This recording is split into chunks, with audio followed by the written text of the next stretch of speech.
Today is Monday, January the 30th, 2023. This is an archive of Iowa broadcasting oral history. My name is Paul Yeager, along with Cliff Brockman. Today, we are visiting in the Quad Cities. Don Sharp, formerly of WHBF Radio and TV. And Don, it's hard to believe we have to talk archive, but you've lived through a few things in your time.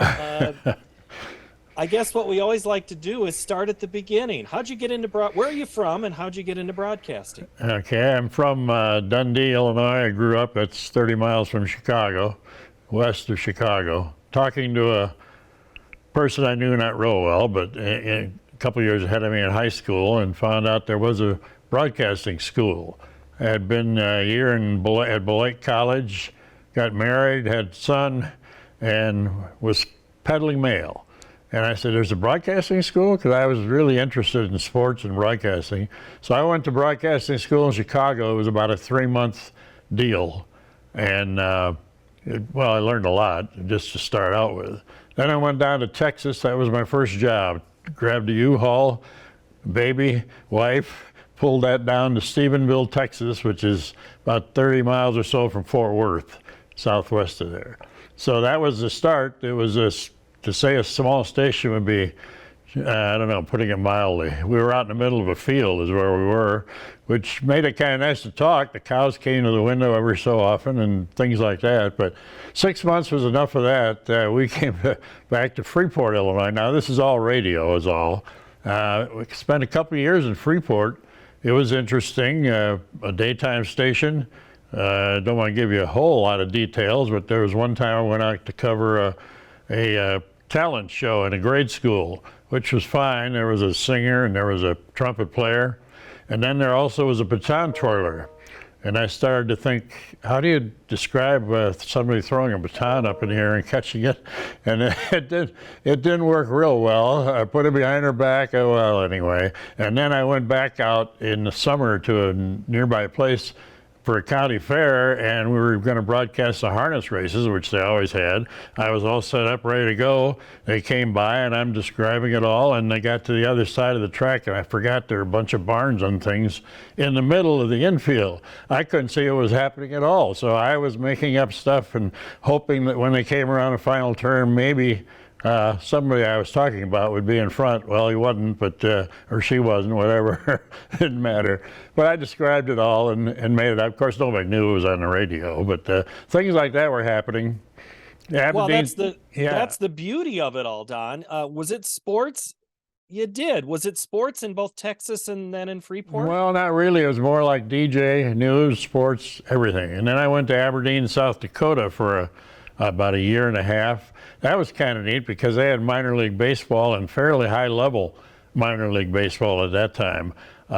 So we were broadcasting games at the stadium, but then when they went out of town, we did broadcasts when the bus driver would call back after 3 innings and say, here's a single for Wallace, a double play, and then we had to make up the game like it was going on. I always thought, well, this is silly. There's no crowd noise, no nothing, but people thought we were actually going to the games. I mean, I'd see somebody on the street and say, how'd you get back from Wisconsin in time to do the morning show? And, well, the nice thing about it, and this is when I'm really talking about learning, when you're making up a game, it's just you sitting there, and then there's another fella who's getting them information. Well, that works fine, except when the bus driver, a couple times, one in particular, couldn't get to a phone and call back. There was something going on. So we're sitting there, I'm sitting there, having to stall until we finally hear from the bus driver. I mean, I had bases being knocked loose. I had big real scrambles for foul balls in the stands because I had to really stretch it out. But again, nobody seemed to pay attention. I don't know, maybe they weren't even listening. But talk about learning how to do things, ad-libbing and stuff like that. Even though it was just radio, it kind of went over to TV. And then I came to WHBF Radio. So in South Dakota was the legendary games, is what you're talking about with the bus driver. Yeah, right. In Aberdeen. So that sounds very similar to a Ronald Reagan story I've heard tell, right? Where he was getting updates via ticker tape. Yeah. And I think he had a foul ball that was about 27 of them. Yeah. That's and kind to make of, sure. that's about all you can do when you're just sitting there and have no information. Hopefully it worked out. It did. I came back to I came to Rock Island. I stopped in at my old station in Freeport. We were on vacation. And they said, I think they're interested in you in Rock Island. I hadn't even heard from anybody. He said, really? He said, yeah, why don't you give them a call? So I did. And what year was this that you were headed to Rock Island? 62. We ended up being on the air at October of 62, and that was, as far as I knew, hired just for radio. And went out about sometime around December. I ran into the program director from radio, and I said, gee, I went out to a Rock Island game. I think I'm going to get some season tickets. He says, I don't think I'd do that. I said, why not? He says, we're going to put you on TV the first of the year, January. I said, really? I've never paid any attention to TV. So at New Year's Eve, January 19, well, maybe it was still 62, but I say 63. That's when I started on TV also. So tell me about WHBF radio at that time. How many people were employed? What was the format of the station? Well, it was quite a few people, and the format was the main thing at that time. I mean, it was much bigger than TV. The radio from 10 to 10:30 was why the TV news didn't go on until 10:30, because they wanted a half-hour radio block. Now, this was all about to change because Channel 8 was being built and ready to go. At this point, Channel 4 and Channel 6 shared everything. Matter of fact, once Ed Zach, who was program director over Channel 6, and I had lunch, and he was offering me a job, and I thought, oh, money was a lot better. So I was going to take it, and I never heard from him again until I saw him later, and I said, what happened? He said, oh, the management got together, and they said, no, we're good friends. We're not going to hire from each other. Well, of course, that's changed over the years, but at that point, so here I was still at WHBF. But that was, the radio was mainly disc jockey work, and then doing some newscasts and getting ready for the TV too. When I say newscasts, it was like 5 minutes of this, 5 minutes of that. But we had engineers that ran records. I thought, wow, I'm in heaven here, because I always used to have to do it myself. But as a number of people, we had, trying to think, quite a few. The newsroom was full, and it was mostly radio people. I mean, we had about, when I say full, we had maybe a dozen in there, but probably 10 of them were at least involved with radio. So it was really a big deal in the early 60s. It changed rapidly. So describe the community then at that time. John O'Donnell Stadium was, I'm guessing, the center of a lot of sports? Yeah, it was. They played football there. I think St. Ambrose was playing there at the time, and of course the baseball team was always going over there. The basketball, this is what I really loved about it, was doing play-by-play of football and basketball, because it was so big at that time. You may have heard all about it. We'd have full house, and these gyms were 6,000, 5,000 people, and they were filled up when it was Moline, Rock Island, or East Moline, and so it was really a major thing, and trying to get tickets sometimes was almost impossible. Well, not for me, I was working, but a lot of people were having trouble getting tickets, so the community was a lot different. It was a very interesting time. Don Nelson, who was from Rock Island, played at Iowa, and then was with the Boston Celtics, got together with Rock Island's coach at the time, Bob Riley, and they brought the Boston Celtics to town for an exhibition game before the season. They played Cincinnati. Well, the game and stuff was fine, but afterwards, they all got together down here at is the Sheridan, or was the Sheridan, or what it is now, right near the station anyway. And that was one of the neatest experiences I ever had. Now, if you're not old, you're probably not going to remember that, but I mean, all the names, but it was Bill Russell and a couple of the Joneses, and Jerry Lucas was playing for Cincinnati, and they were all sitting around. I don't think I said hardly a word, and listening to more stories. Russell was just amazing himself. And I thought, this is really neat, you know. Of course, that doesn't happen very often, but it was a pretty neat deal. And then I don't know where I'm going with this, so if you got any other question, 60s was amazing. Well, and that's, I'll interrupt as I need to, but you keep telling these stories. You know how it is. I'm not saying you have to fill for 27 foul balls, but we'll work on it, Don, as best we can. In the 1960s, the sports scene, I mentioned John O'Donnell because I remember looking at all these historic pictures of, you mentioned St. Ambrose played there. You had professional baseball, the Celtics, Don Nelson, high school basketball. I mean, it was a happening place. I mean, you had no shortage of events to cover. How did you decide what to cover, or how did you get assigned certain things on certain nights? Well, it was, you know, first of all, I should mention that when I started doing the sports show, nobody had ever done it before. I mean, Murray Hurt who was kind of a legend at the paper and became even more of one. He would walk across the street kind of from the Argus, which was a block away, and bring over stuff at 10:30 and start reading wire copy. That was the sports show. So I was kind of on my own to do whatever I wanted to do. They were all for it. The only thing I had trouble sometimes doing was doing the basketball, football on radio, and then getting back and trying to do the sports show, which worked all right most of the time, or somebody had to fill in, of course, at times. But yeah, it was hard to know. We did I guess they still do. They do pre-season game, or talk to coaches preseason in basketball, football, and so on. And I'd go, of course, we don't have the equipment we have now, but you'd go out there with sometimes a still camera and just shoot some film, and we'd use that on the air. Editing film was something. When I was here later, they said, "You edited film?" Yeah. It's how'd you do that? Well, not very well, but this is the way I tried to do it.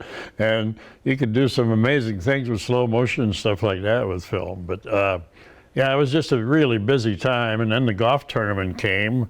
Right. Trying to think if that was late 60s, I think. We'll get to golf in a minute. I want to go back to what you were just saying about some of your sporting events. So am I getting you right? You might have done a Rock Island Moline basketball game until 9:30, and then you went and did the local sports at 10:20 on TV? Yeah, most of the time. It was quite a feat sometimes. I'm not quite sure why I didn't get some speeding tickets, but I never had one, and I remember there was one time when we had an overtime. I can't remember where I was, but it was a little bit out of town, like maybe Geneseo or something. And the guy who was putting it together for me, this is something I usually had, somebody was able to get the scores and put them together. But I called back and I said, I'm not going to get there. And he did fill in sometimes on weekends on the air. And he said, well, I can't do it. I've been drinking. I said, well, it's too bad because I can't get back there. I'm not going to make it. Well, I never did see him on the air. I think it went all right. But anyhow, those are some of the problems that were going on. And it was difficult sometimes to get it all done. But I wouldn't have given it up for the world. I loved that play-by-play, and doing the sports was kind of secondary at that time on TV. How would you describe your style as a play-by-play?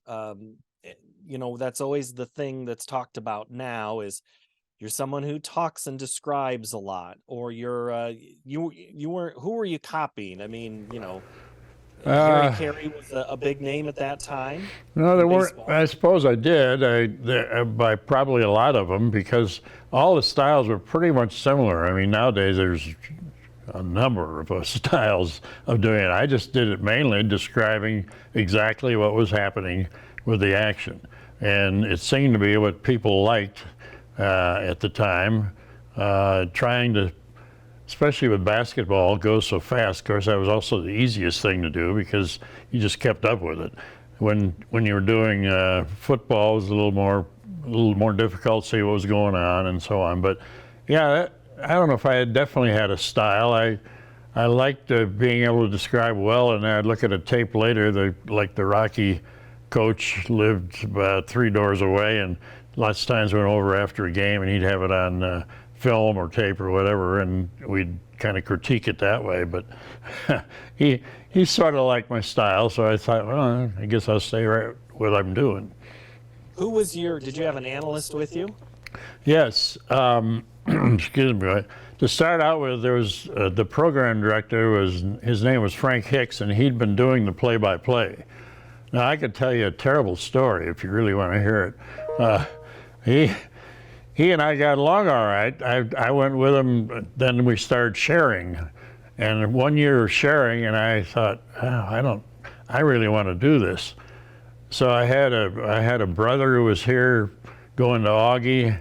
I had people around, and everybody was mailing in postcards. We'd like to hear more of Don Sharp. And you wouldn't think that would do an awful lot of good. Well, evidently it did, because all of a sudden they said, we want you to do the games from now on. Frank didn't go for that too much. I remember the night we were going to start the broadcast, or during the day, one of the bosses said, you got all the equipment? I said, I don't even know where it is. So he hadn't even given me any equipment to use. But that happened at times. I think he and I ended up being pretty good friends, and no problem. But that's the way. And then the analysts, I had, you've probably heard of Paul Yeager, who was here as a newsman and had tremendous career in TV, but he was also in high school, a senior. He helped me. I just found a senior to do it. He had tried for the basketball team, I think. But so he was my analyst 1 year. There was they were about 3 years I had a high school analyst. I had Don Morris, who was a very familiar name at Alleman High School, as coach, and it's Don Morris Gym now. He went with me downstate a couple times as an analyst. We had a good time together. A guy named Jerry Warner, who I ran into somewhere, I can't even remember, but he was from East Moline and helped me for 5 or 6 years.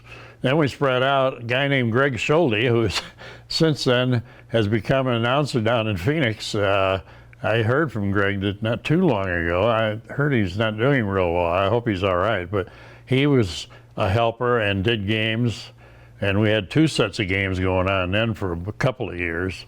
1 year they even took me off. They wanted me to just kind of stick with TV and do radio, and I was not a happy camper, but that's the way it was for a while. Not too long. And in fact, after 1 year, the boss, Ned DeLong, said, that's the biggest mistake I ever made. It wasn't just because of me, but for other reasons too.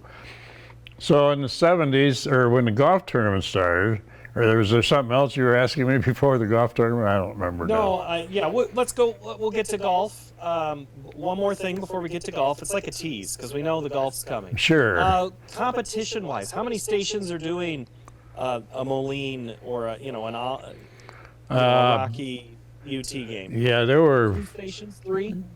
Yeah, Moline had WQUA doing all their games. East Moline, their station came a little bit later. They had I can't remember the call letters, doesn't matter.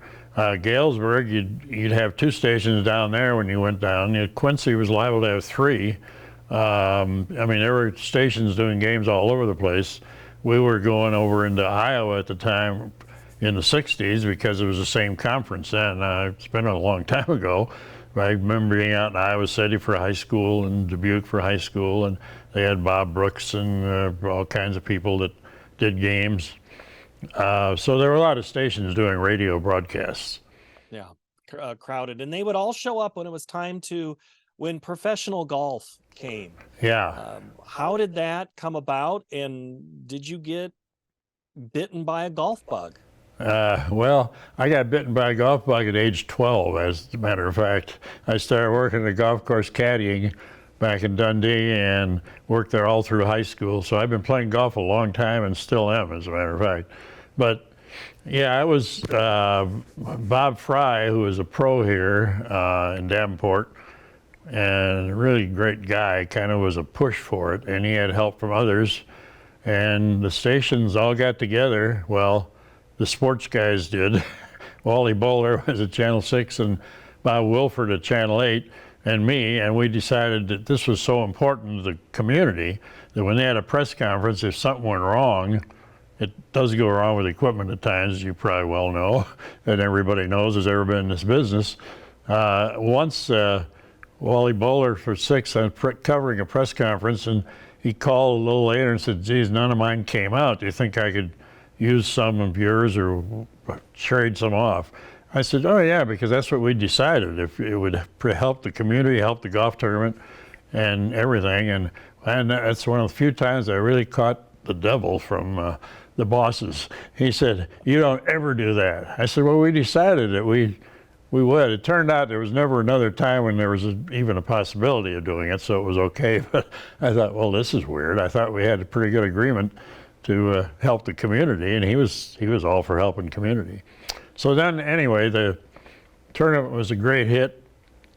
I had a chance to interview Sam Snead on CBS Radio once nationwide, because he was here one year, and of course he was like 65 or something, and he was actually, well, maybe not quite that old, but close to 60. And he was actually either in the lead or close to the lead of a tournament, and it was quite a story all across the country. Now, it was a real quick interview, but I thought, well, this is kind of neat.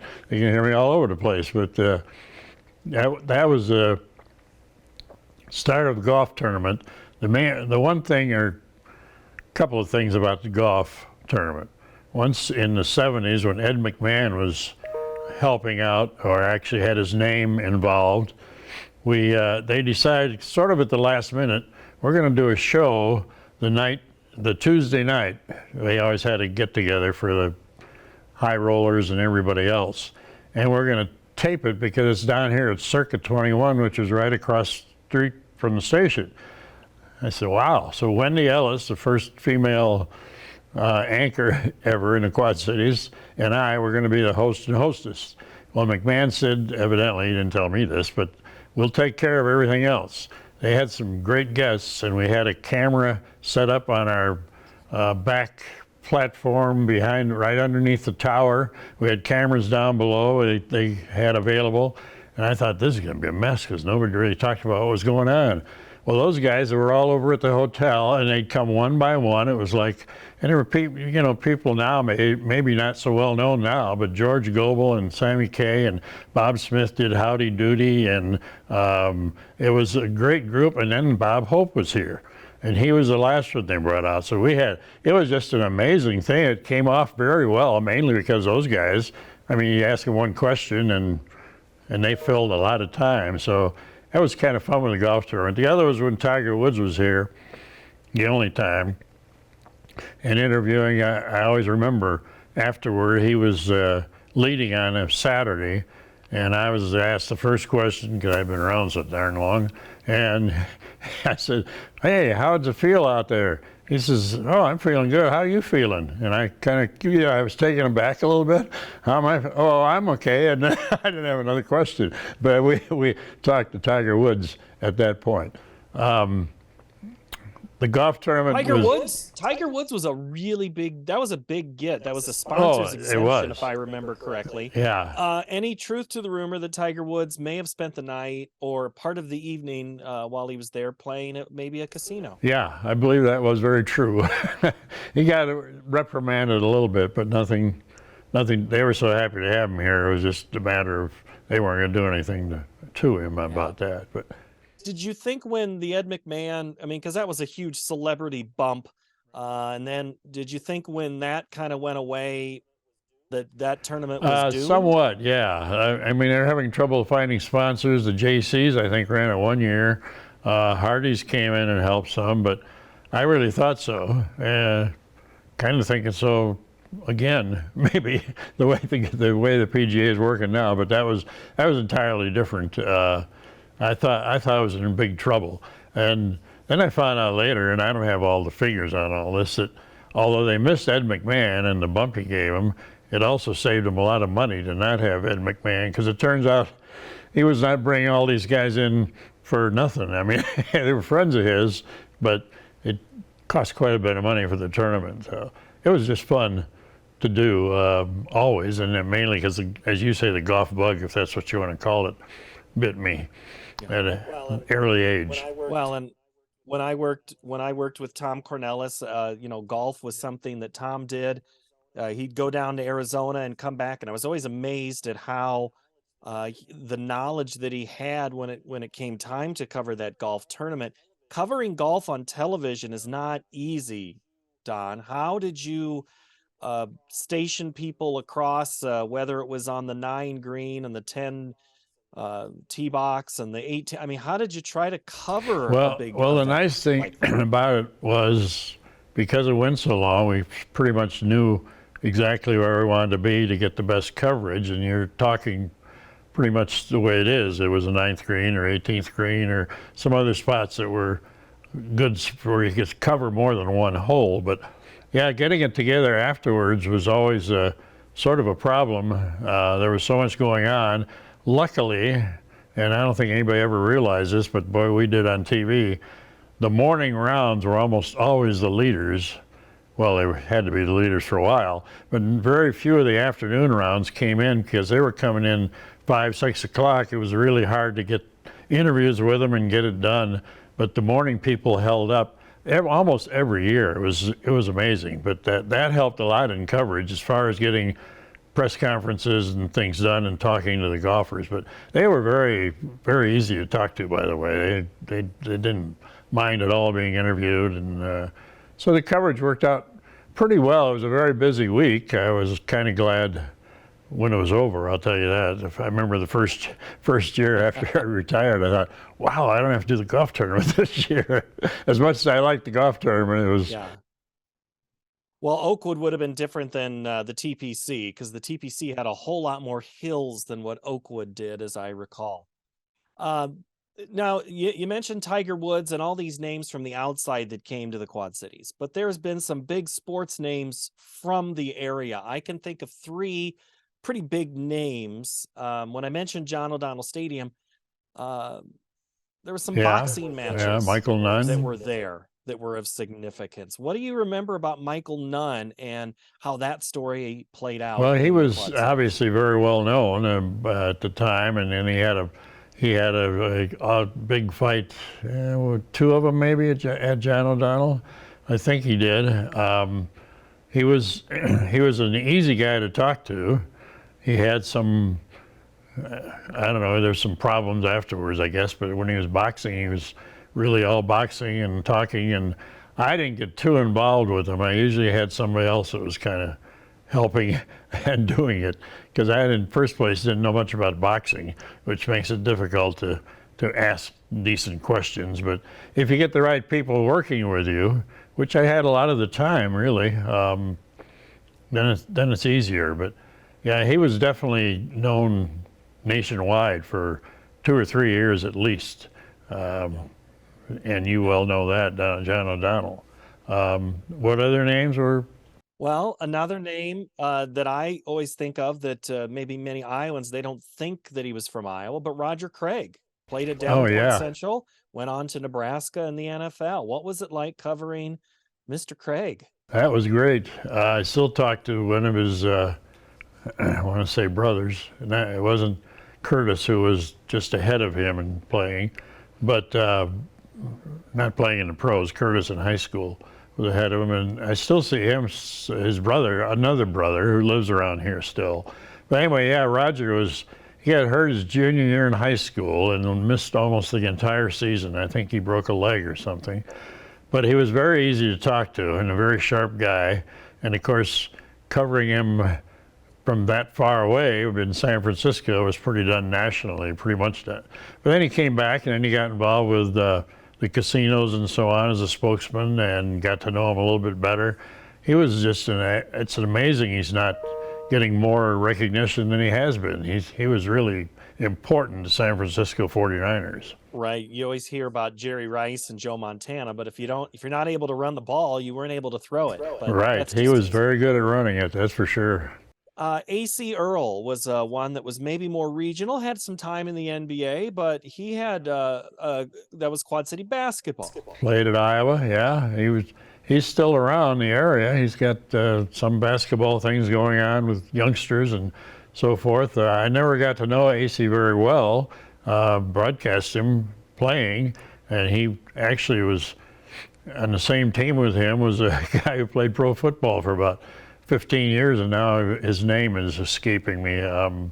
Hopkins, I believe. Well, yeah, Hopkins. He played for Tennessee for a long time, a lineman. Oh yeah. And he also was on the same team as A.C. Earl. Brad Hopkins. Yeah. Now, basketball was. Oh, keep going. You have another A.C. Earl story? No, well, no, I don't think so. Brad and he were, as I said, same team. They were really tough under the boards, I'll tell you that. Brad wasn't a basketball player, but he was very good size. And of course, AC was dominating when he played. But they did well, but Rock Island was really strong in those days. And they kind of took charge around here as far as high school went. Well, basketball was also part of the new arena that was built in Moline when the Mark came along, the Quad City Thunder. Semi-pro sports have kind of come and gone. How did you view each dip into the market when a new team would come in? Yeah, it was a lot different to have somebody start up like the Thunder. I mean, they played at Wharton Fieldhouse in Moline for 2 or 3 years, which was good for the field house because they had all new lighting and things like that. But it was a nice move when they could go to the arena, the Mark at the time, and and the hockey came in. Hockey was, for a while, it was just amazingly important. It's still doing fine, but it was the one thing that we had a little trouble covering sometimes because of course both teams were playing at night, and it was always difficult to get everything done that way. But that semi-pro market was good, and the baseball kind of switched around. I mean, we were tied in with the Angels for a long time with Gene Autry. He was here 2 or 3 times. We all were sort of tied in with Houston, and can't remember, and I don't think the Cubs ever, but yeah, that was the Cubs for a brief time anyway. So that was something that was actually fairly easy to cover because it was not just baseball, football, basketball, because all those things were going on for a long period of time, and you could cover them from early spring to fall or whatever. And so it wasn't as like the golf tournament in 4 days. You had to be really on top of things. But I enjoyed. Well, I've always enjoyed all the sports around here. Even when I was doing the news. So you did make a transition into news. How did that happen? Well, basically, the reason for it was the ownership at the time was out of New York. The owners were here. I'll never forget. They were in the back room behind where the newsroom is, talking rather loudly, and the news anchor at the time heard them and made some big comments about what do they know, not the guy in New York, but the one in Iowa, actually, who was really running things. And he made a lot of statements about it, and he lost his job just like that, not immediately, but so they were looking for someone. They talked to me. I didn't even want to talk to him at the time. I was going to do a radio thing. I used to do radio for 5 minutes at 5:15, 5:10. And they said, hey, Ray wants to talk to you. And I said, well, I'm busy with this radio thing. Well, I finally went in. I said, yeah, I'm kind of busy. What's going on? We'd kind of like you to be the anchor of the TV newscast. I said, oh, well, I guess I better do this radio broadcast, but I'll let you know. I would have had to give up all the play-by-play and all of that, which bothered me quite a little. So I spent quite a long time in like 2 or 3 months making up my mind, and finally one day I went in and said, if you still want to do this, let's give it a shot. So that's kind of the way it happened. I should go back. I filled in 2 or 3 times when the anchors were on vacation. Can't remember why, but I guess because I could talk a little bit, but I didn't know much about doing a newscast. But anyway, so it was fun for about 5 years. I mean, that's how long it lasted. Which at WHBF 5 years, if you could have any kind of ratings at all, but that's about all we had was some kind of rating that wasn't very good. But anyway, so I decided, well, we're going to switch back, and I said fine. I was ready to go back into sports, but it was interesting.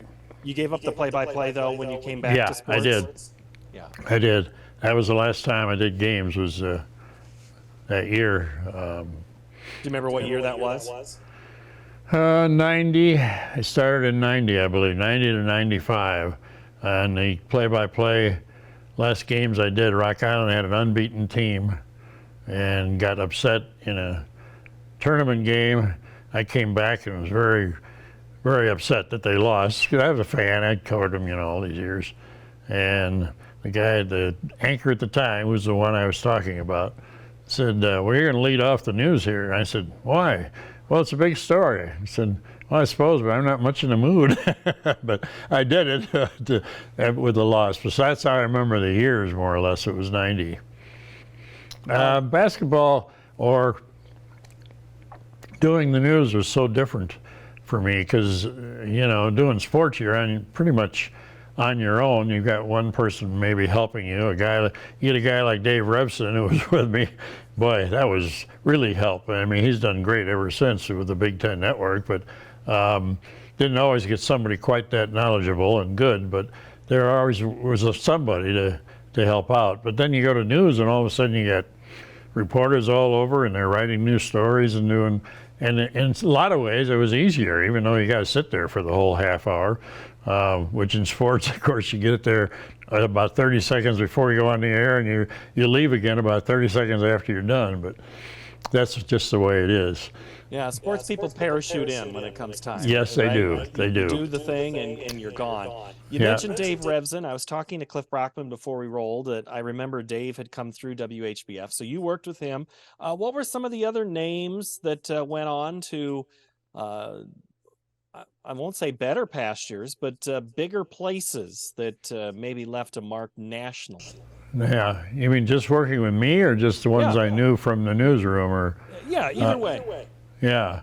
I'm trying to think. I mentioned Paul Meinke already and Wendy Ellis. Paul Meinke, of course, stuck pretty much with news. He helped out a little with play-by-play. We had a lot of reporters, especially there was a time about 1980s, very early 80s, when we actually, Ken Keller came in here as a news director from Los Angeles, and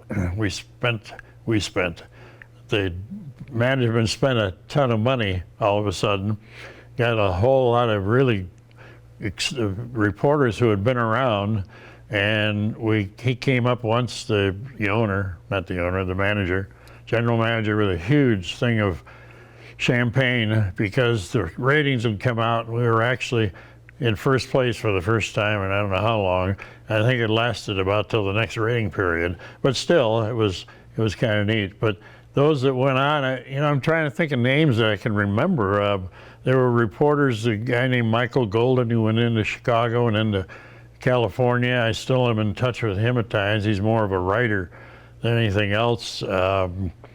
Sports people, I just kind of lost track of most of when they left.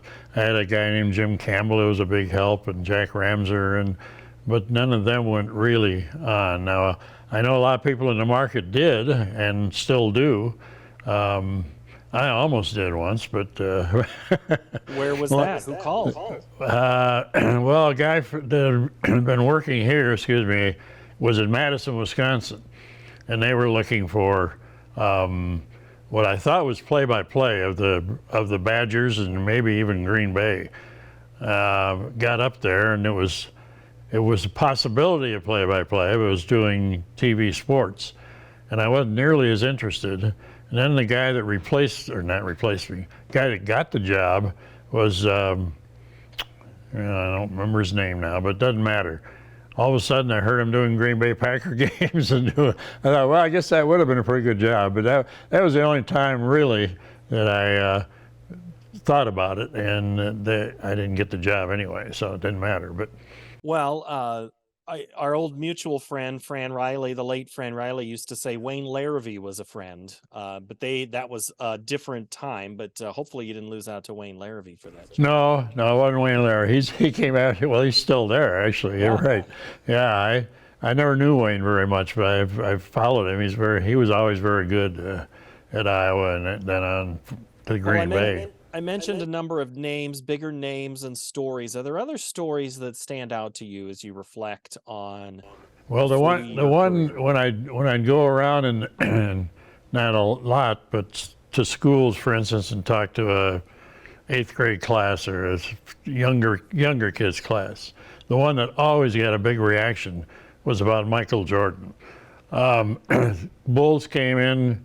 This was in the late 80s, I believe. It was when they were just getting started with Collins was the coach, and they came to Iowa City to play an exhibition game.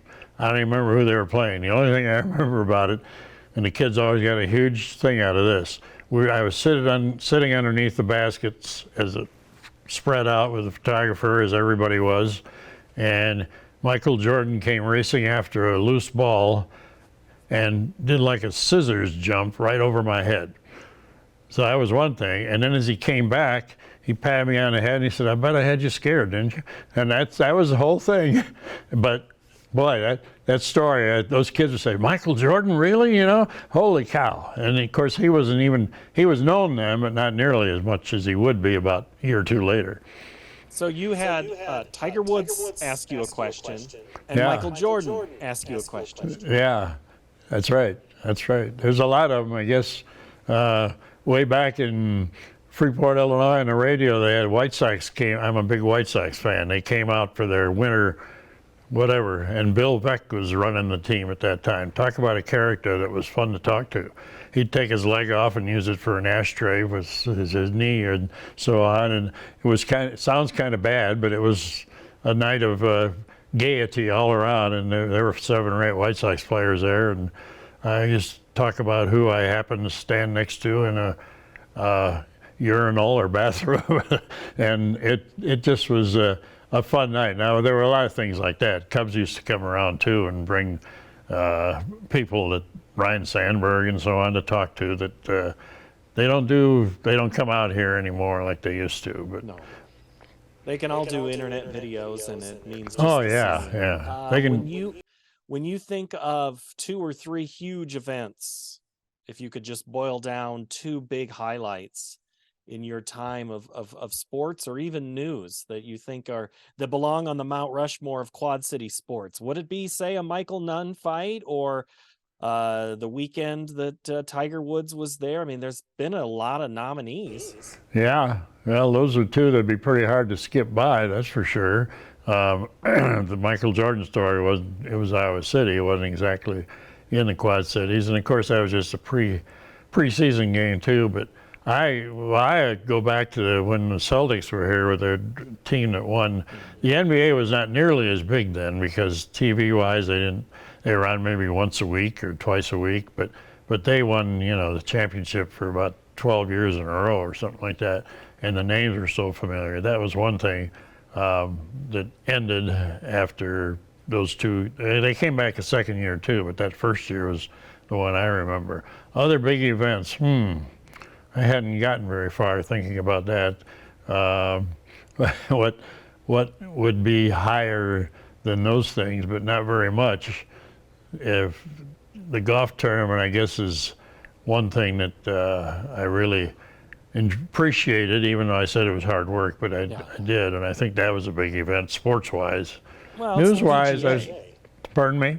It's the PGA. I mean, it's a national brand, a world brand that would come to your It is. We're one of the very smallest, by far, of the markets that carry that have a tournament coming to them, and a lot of thanks to John Deere for that right now. But when you look at, you're in retirement now, do you watch play-by-play or watch sports for the play-by-play? Are you done with sports? Have you just said I'm fine? Not done with sports, no. I watch a lot of sports.